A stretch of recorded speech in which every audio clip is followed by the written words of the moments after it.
Doctor Mohammad Yunus পদত্যাগ করতে যাচ্ছেন এমন খবর গতকাল থেকে ছড়িয়ে পড়ছে। কারণ যেভাবে আন্দোলন হচ্ছে তাতে তিনি একদমই অতিষ্ঠ। তিনি বলেছেন, তোমরা আন্দোলন করে একটা গণ অভ্যুত্থান করে আমাকে এনেছো সংস্কার করার জন্য, কিন্তু যেভাবে আন্দোলন হচ্ছে এবং আমাকে কোণঠাসা করা হচ্ছে, আমি এভাবে কাজ করতে পারবো না।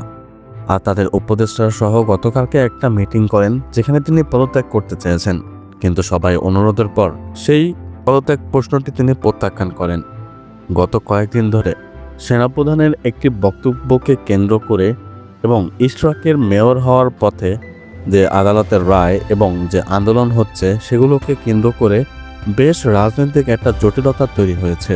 আর এই জটিলতাটা সম্পূর্ণ তৈরি করছে ইন্ডিয়া এবং এর সুযোগে কাজ করে দিচ্ছে বিএনপি, যাতে লীগ আবার কামব্যাক করতে পারে। বর্তমানে অনেকে এটাই সন্দেহ করছেন। আর একবার যদি এই নাশকতা সৃষ্টি করা যায় তাহলে বাংলাদেশের মানুষকে অবশ্যই আবারও ঘোল খাওয়ানো যাবে, যার ফলে লীগ আবার কামব্যাক করবে এবং পুরো দাবার চালকে উল্টে দেবে। এই ধরনের কথাবার্তা বলছে এখন মানুষজন। তা না হলে গত কয়েকদিন ধরে রাজনৈতিক যে অস্থিরতা চলছে সে অস্থিরতাকে এমনভাবে সৃষ্টি করা হয়েছে যেন দেশের মানুষকে কোণঠাসা করা যায়। এখন বিষয়টা হচ্ছে, এরকম ঘটনা কি আসলেই ঘটবে? আর ঘটলে সেটা কয়দিনের ভিতরে ঘটতে পারে? দেখুন, ডক্টর মোহাম্মদ ইউনূস ছাত্রদের অনুরোধে বাংলাদেশে এসেছে, কিন্তু তাকে যদি এভাবে কোণঠাসা করে দেওয়া হয় তাহলে তিনি অবশ্যই পদত্যাগ করতে বাধ্য হবেন। আর সেনাবাহিনী ইতিমধ্যেই বলে দিয়েছে ডিসেম্বরের ভিতরে নির্বাচন হওয়া দরকার। অর্থাৎ বিএনপির সাথে সেনাপ্রধানও কিন্তু এই নির্বাচন নিয়ে বেশ এক ধরনের কাহিনী করছেন, যেটা সম্পূর্ণ ইন্ডিয়ান চাপ। তাছাড়া মিয়ানমারে মানবিক করিডর দেওয়ার কারণে যে অস্থিরতার সৃষ্টি হয়েছে সেটাও কিন্তু এখানকার মেইন দাবি।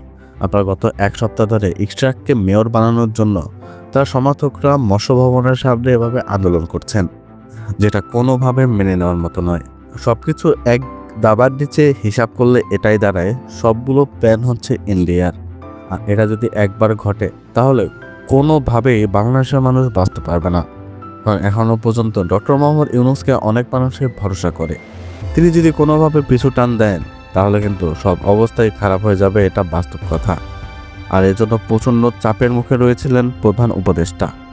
অবশ্য তার কথা অনুযায়ী কিন্তু বেশ যুক্তি রয়েছে, কারণ গত কয়েকদিন ধরে কিংবা কয়েক মাস ধরে যেভাবে একের পর এক আন্দোলন করা হচ্ছে তাতে যে কোনো মানুষেরই এই পথ থেকে সরে দাঁড়ানো উচিত। কিন্তু ডক্টর মোহাম্মদ ইউনূস এই চাপ দিয়ে কোনোভাবে তিনি সার্ভাইভ করে যাচ্ছেন, কিন্তু একটা পর্যায়ে তিনিও অতিষ্ঠ হয়ে যাবেন। কারণ গত 9 মাসে কমপক্ষে 250-এরও বেশি আন্দোলন হয়েছে। আর বর্তমানে আইনশৃঙ্খলা বাহিনীও তেমন জোরদার করতে পারছে না, বিধায় কিন্তু মানুষজন এভাবে সুযোগ পাচ্ছে। আর এই চাপ সামলানোর জন্য গতকালকে উপদেষ্টা নাহিদ ইসলামও কিন্তু প্রধান উপদেষ্টার কাছে গিয়েছিলেন। তাহলে বুঝতে পারছেন এ ধরনের ঘটনা কিভাবে কৃত্রিমভাবে সৃষ্টি করা হয়েছে এবং কিভাবে ইন্ডিয়ানরা আবার লীগকে কামব্যাক করাতে পারে।